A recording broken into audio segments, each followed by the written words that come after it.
Halo, nama saya Mega. Saya berasal dari Papua. Eh, saya tuh orangnya nggak terlalu suka ikut kegiatan ya karena lebih suka di dalam kamar. Halo, nama saya Aril dan prinsip hidup saya seperti Panda. Anda tahu Panda kan? Ya, seperti itu. Yang kerjaannya cuma makan dan tidur. Agung Ayu Divanika. Ya, saya orang Bali, tapi lahir dan besarnya di Makassar. Kehidupan saya akhir-akhir ini cukup membaik dari sebelum-sebelumnya. Hai, nama saya Reza. Saya tinggal di Takalar, salah satu kabupaten di Sulawesi Selatan. Halo, nama saya Wulan. Saya punya kucing satu. Dia. Saya tinggal di Makassar, di tepian kota Makassar. Kalau kalian tahu Sudiang, itu dia. Teman-teman sering ngejek karena katanya jauh, lebih jauh dari Pluto. Nama saya Sri Astuti, tapi aku nyuruh teman-teman untuk manggil Inung, soalnya nama Inung itu nama saya dari kecil, jadi supaya lebih akrab aja sih. Saya mahasiswi di Universitas Dipa Makassar, jurusan Sistem Informasi, dan saya di sini tinggal sama kakak saya. Hidup seperti Panda sangat berguna di masa sekarang ini karena kerjaannya cuma makan dan tidur dan cuma di rumah makan dan tidur. Tapi semenjak tugas kuliah menyerang, semua itu berubah. Yang awalnya cuma makan dan tidur menjadi begadang dan kelaparan. Makanya saya harus melawan prinsip hidup saya sendiri demi tugas kuliahnya. Terus saya juga orangnya mageran, jadi susah untuk keluar-keluar. Jadi setiap saat kalau misalnya disuruh keluar, baru saya keluar. Kalau enggak ya paling mager dalam rumah. Awalnya kan saya mau kuliah di tempat lain, tapi ya nggak keterima. Jadi rezekinya di kampus Kening Gading ini. Terus sekarang sudah bisa berinteraksi dengan teman-teman yang lain, bisa memahami bagaimana suku dan budaya yang berbeda-beda di Universitas Dipa Makassar. Saya di sini sendiri. Tujuan saya itu kuliah di sini, jadi tidak terlalu suka yang namanya liburan atau jalan-jalan seperti mahasiswa lain.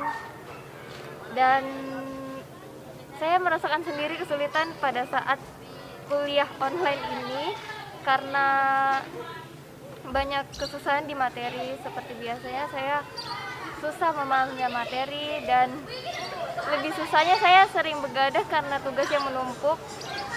Seperti itu. Saya juga jarang sekali melakukan kegiatan lain atau organisasi lain karena tidak bisa membagi waktu dan terhalang oleh kebiasaan saya yang lebih suka di dalam kamar. Saya tiap hari di rumah aja, bantu-bantu mama, bersihin rumah, jadi anak yang baik. Kuliah sambil ngerjain tugas, kalau bosan ya main sama kucing. Saya bosan dengan kehidupan saya sendiri. Ditambah dengan keadaan COVID ini. Karena COVID saja saya nggak peduliin. Apalagi kamu. Keseharian saya ya kuliah online, nonton drakor, baca buku, dan latihan menari di hari-hari tertentu. Kalau ditanya selama pandemi, ya seperti orang pada umumnya. Astungkare, saya dan keluarga masih diberi kesehatan. Memang tak mudah. Sebuah tantangan kalian. Menjadi maba angkatan pertama di era pandemik. Angkatan perdana yang akan mengarungi pengalaman menjadi mahasiswa. Di era baru serba tidak pasti ini, sejak awal, apa yang terpenting adalah kemampuan beradaptasi. Apapun jurusannya, apapun bidangnya, apapun mimpi, rasanya akan mengalami perubahan dengan cepat. Terpengaruh oleh progres teknologi, ditambah tuntutan pandemik. Survival of the fittest, kata Charles Darwin. Fittest berarti mampu beradaptasi dengan lingkungan. Kunci survive itu bukan yang paling kuat atau yang paling cerdas, tapi yang paling adaptif. Menjadi mahasiswa adalah sebuah privilege keistimewaan yang tak semua pemuda diberkahi kesempatan. Kalian adalah 35% anak muda beruntung yang bisa merasakan bangku kuliah. Itu adalah peluang kenikmatan, sekaligus tanggung jawab. Karena kalian adalah mahasiswa, maha, dan siswa. Karena kalian anak-anak muda yang berkesempatan meregang dalamnya sumur ilmu pengetahuan. Namun, kuliah bukan hanya tentang nilai dan IPK belaka, tapi tentang orang-orang yang kalian temui. Pengalaman yang kalian jalani, memori yang kalian buat, skill yang kalian latih.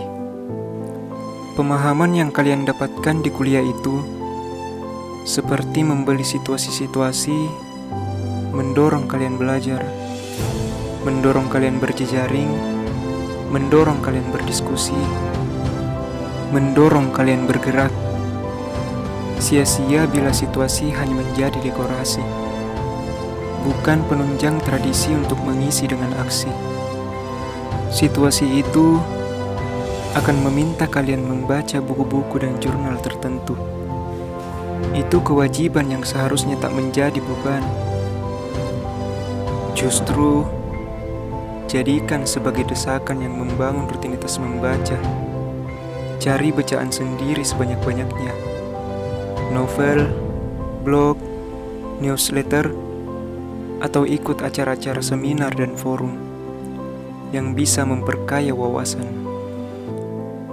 Tanpa membaca dan belajar, kita akan menjadi orang kelas teri, perundung, dan pemaki. Mudah diprovokasi tanpa keluasan hati dan imajinasi.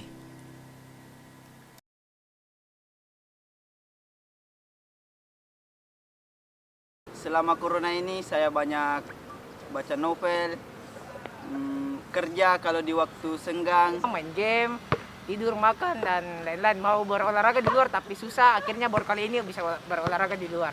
Ya, sih tidak banyak kita bisa lakukan selama pandemi. Yang saya cuma bisa lakukan itu cuma main game, baca komik, belajar trading, dan lain-lain. Yang saya lakuin selama pandemi ini cuma mengikuti kuliah online aja sih. Dan saya juga kuliah di Universitas IPA Makassar. Semenjak saya kuliah, saya juga kepikiran ingin duduk bersama teman dan nongkrong bersama teman, belajar sama-sama. Selama pandemi saya masih bisa produktif dalam keseharian saya. Dan akhir-akhir ini juga saya sering berolahraga untuk menjaga imunitas saya di setiap harinya. Saya cuma ngegame. Kalau ada waktu ngegame ya, tapi kalau waktu kuliah ya kuliah, pasti banyak tugas lah. Itu doang sih. Untuk masyarakat Indonesia, saya berharap kalian membuka pikiran kalian untuk agar virus COVID ini cepat selesai dan selalu mematuhi protokol kesehatan. Semoga di pandemi ini kita dijauhkan dari virus dan didekatkan dengan yang lebih serius. Jangan menyerah terhadap corona. Tetap beraktivitas, jaga diri Anda, dan tetap semangat. Manakala bayang-bayang krisis semakin mendekat, kemanusiaan dan solidaritas diuji dengan hebat. Banyak yang akan merasa sebagai paling dikorbankan dan menuding mereka yang didakwa paling diuntungkan. Mengapa ragu kalau sesama perlu saling membantu? Bukankah setiap krisis niscaya menimpa jelata dahulu? Yang susah tak hanya ditinggalkan orang-orang tercinta, juga yang tercabut dari penghidupan dan dunia nyata.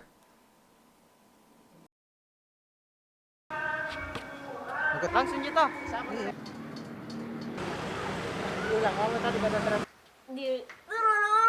Sudah jaga dulu. Berpikir. Ulang. Sampai sini aja. Tapi Ariel tuh ada ketawa.